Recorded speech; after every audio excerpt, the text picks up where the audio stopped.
bangkai Mustafa Kemal Atatürk yang tak boleh ditanam di dalam tanah. Kenapa? Allah menolak tanahnya untuk menanam yang namanya Mustafa Kemal Atatürk.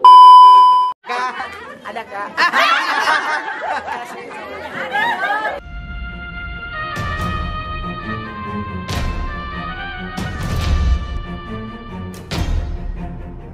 Untuk mendukung channel ini, jangan lupa subscribe, klik loncengnya untuk berlangganan dengan channel kami. Kali yang banyak, tetapi ketika dihantam dengan ombak, dibawa ke tepian oleh ombak, dihantam oleh batu karang, itulah kondisi kalian saat itu. Kalian banyak tapi mampu dipermainkan oleh ombak. Kenapa? Karena pada saat itu orang-orang yang memusuhimu, Allah cabut rasa gentar melawan kalian. Dan sedangkan kalian umat Islam, wala yanza'allahu min sudurikum mahabbatan minkum, wala yaghzibanallahu bikum fi qulubikumul wa'an. Sedangkan hati kaum muslim, saya tumbuhkan satu penyakit. Penyakit apa itu? Hubbud dunya wa karahiyatul maut. Terlalu cinta dunia, takut mati, mementingkan yang namanya kelompok, tapi tidak mementingkan maslahat yang sesungguhnya ada di hadapan kita. Inilah yang akan terjadi. Tapi mudah-mudahan negara kita ini tetap bersatu dan kita tetap maju. Jangan tertinggal dengan sebuah hal yang membuat kita bertengkar satu sama lain. Anak negeri ini pernah terpecah. Makanya ketika itu Bung Karno mengadakan halal bihalal. Dari sinilah dia meminta dari sesepuh ulama. Dia datang di hadapan Sultan Al-Hamid II meminta agar kiranya diberikan sebidang tanah untuk saudara-saudaranya yang ingin melaksanakan ibadah di Palestina.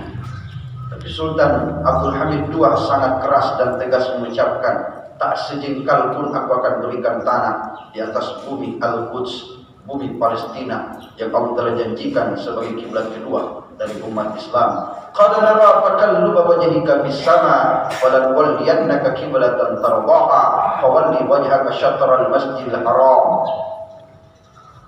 Kiblat pertama kita sebelum mengarah ke Baitullah, kiblat pertama adalah Masjidil Aqsa, di mana Rasul diperjalankan dari Masjidil Haram ke Masjidil Aqsa, menandakan ada sejarah yang tak bisa kita lupakan di sana.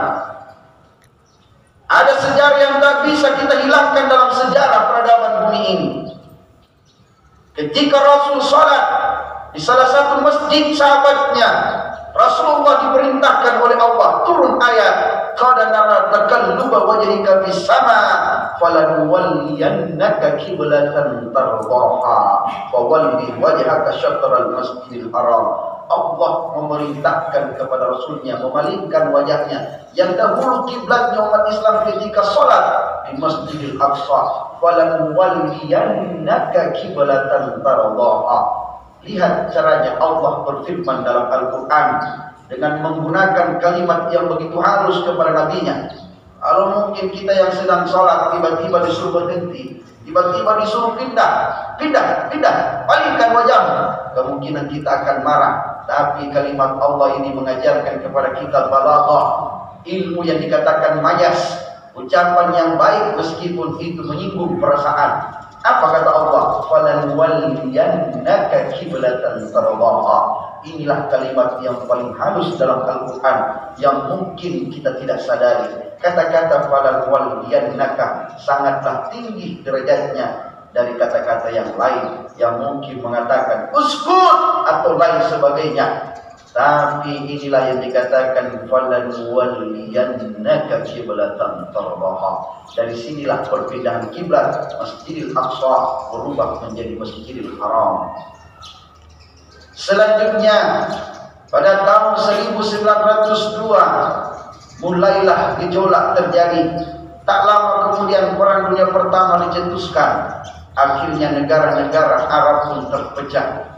Mereka berhasil, Sionis ini berhasil memecah negara Arab yang tak lagi peduli kepada negara Palestina yang menjadi kiblat kedua dari umat Islam.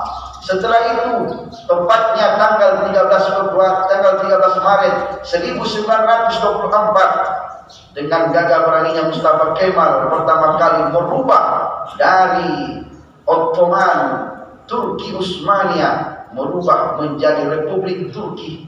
Itulah sebab kenapa pertama kali negara Islam yang didirikan Ottoman yang sejak lama, Al-Fatih Murad Syekh Mehmed II tahun 1453 yang menaklukkan Konstantinopel. Sabda Rasulullah, la tuftihunnal Konstantinia, tidak akan pernah ditaklukkan Konstantinopel kecuali mereka yang telah kujanjikan. Walani amiruha walani mal jais zalikal jais, yang mana Allah telah melimpahkan kepada pemimpinnya pemimpin terbaik dan para prajuritnya prajurit terbaik. Siapa dia? Itulah para prajurit dari Turki Utsmaniyah pada saat itu yang gagal merangi 1453, menjadi sejarah dalam buku yang tercatat saat ini bahwa Konstantinopel ditaklukkan oleh seorang raja yang masih muda, yang berumur 17 tahun. Dia telah memimpin kerajaan Ottoman dan pada saat itu dia bisa merebut Konstantinopel dengan baik. Jamaah yang dirahmati Allah Subhanahu wa taala, dari sinilah Mustafa Kemal Atatürk melarang lagi dengan azan yang berkumandang di corong-corong masjid yang ada di Turki pada saat itu. Bahkan Allahu Akbar pun diganti dengan nama bahasa Turki pada saat itu. Wanita berhijab kalau bisa dibuka hijabnya, itulah yang terjadi. Apa yang Allah berikan kepada Mustafa Kemal Atatürk di saat dia meninggal dunia, 16 tahun dia tidak boleh dikubur di dalam tanah.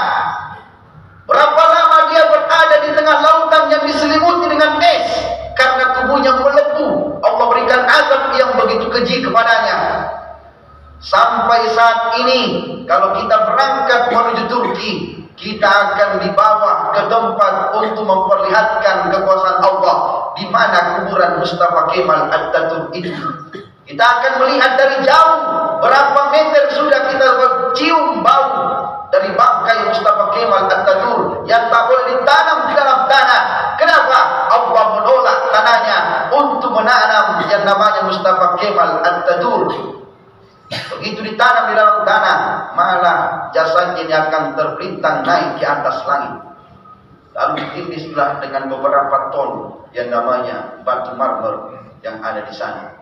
Kalau kita berjalan ke Turki, kita akan dibawa berziarah, mengunjungi makam yang namanya makam Mustafa Kemal Atatürk. Itu dia melanggar dari perintah Allah. Ma'asyiral muslimin jamaah Jumat yang dirahmati Allah Subhanahu wa taala. Fenomena haji yang kita dapatkan tahun ini, kita yakin bahwa pemerintah kita sudah melakukan hal yang terbaik dalam melindungi rakyat, bangsa, negara kesatuan Republik Indonesia. Tetap kita optimis, selalu berpikir yang positif. Adapun kalau kesalahan dia terjadi, karena dia sudah musyawarahkan Majelis Ulama Indonesia, bukan kumpulan ulama kaleng-kaleng. Mereka kita percayai, yang yakini bahwasanya mereka memutuskan sesuatu dengan cara musyawarah, dengan cara yang baik, menjauhkan daripada lingkaran yang paling membahayakan dari umat yang akan berangkat ke sana. Tapi toh memang, kalau memang ini adalah sebuah perencanaan yang besar, maka tentu kita akan mengucapkan kalimat yang sangat menyakitkan hati, dengan kalimat akan mengutuk keras orang yang bermain di belakang layar, semua permainan yang merusak tatanan umat, yang sampai ibadah kita pun akan menjadi korban di dalam satu jiwa kita, yaitu kita adalah hamba Allah. Wa ma khalaqtul jinna wal ins illa liya'budun.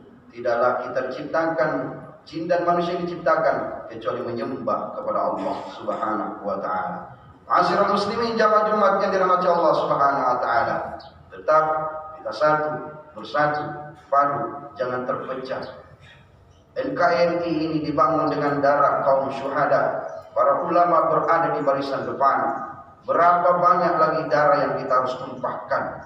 Damai ini mahal, memerdekakan negara ini sangat mahal. Tidak segampang membalikkan telapak tangan. jaga perdamaian, jaga terus keutuhan. Jangan hanya karena permasalahan sepele kita mampu untuk diobrak-abrik, karena memang kita adalah umat yang nantinya kata Rasulullah bahwasanya yushikul umamu an tada'a alaikum kama tada'al akalatu ila qas'atiha. Sebentar lagi umatku bagaikan hidangan di atas meja. Kita bagaikan makanan yang mampu dipermainkan oleh Allah. Pada saat itu sahabat kaget dan berkata kepada Rasulullah, "Wa min qillatin nahnu yawma idzin ya Rasul." Ya Rasul, apakah pada saat itu jumlah kita sedikit, maka berani mempermainkan Islam ini yang sedikit? Apa kata Rasul? "Bal antum yawma idzin katsir." Tidak, akan tetapi kalian banyak. Walakinnakum butha'un ka butha'is sayl. Akan tetapi kalian bagaimana seperti ini. Kita hanya bisa mengangkat tangan dan berdoa. Kita mendoakan, jikalau memang ini rencana Allah, bukan rencana dari manusia, maka kita meminta kepada Allah bahwasanya innallaha la yukhliful mi'ad. Allah tidak akan pernah mengingkari janjinya. La yukallifullahu nafsan illa wus'aha. Karena sesungguhnya Allah tidak akan memberikan apa yang diberikan kepada hambanya di luar kapasitas kemampuan seorang hamba. Kita yakin Allah tahu sebagai kita hambanya, dan sebagai kapasitas seorang hamba Allah sudah tahu takaran tiap hambanya. Dan memang apabila ini adalah rencana yang telah diatur sedemikian rupa oleh mereka orang-orang Zionis yang sengaja untuk merusak tatanan yang ada di seluruh dunia ini, maka kita akan berdoa bahwa kutukan Allah sangatlah keji yang akan disampaikan kepada mereka seperti apa yang telah terjadi kepada kaum-kaum sebelumnya. Barakallah.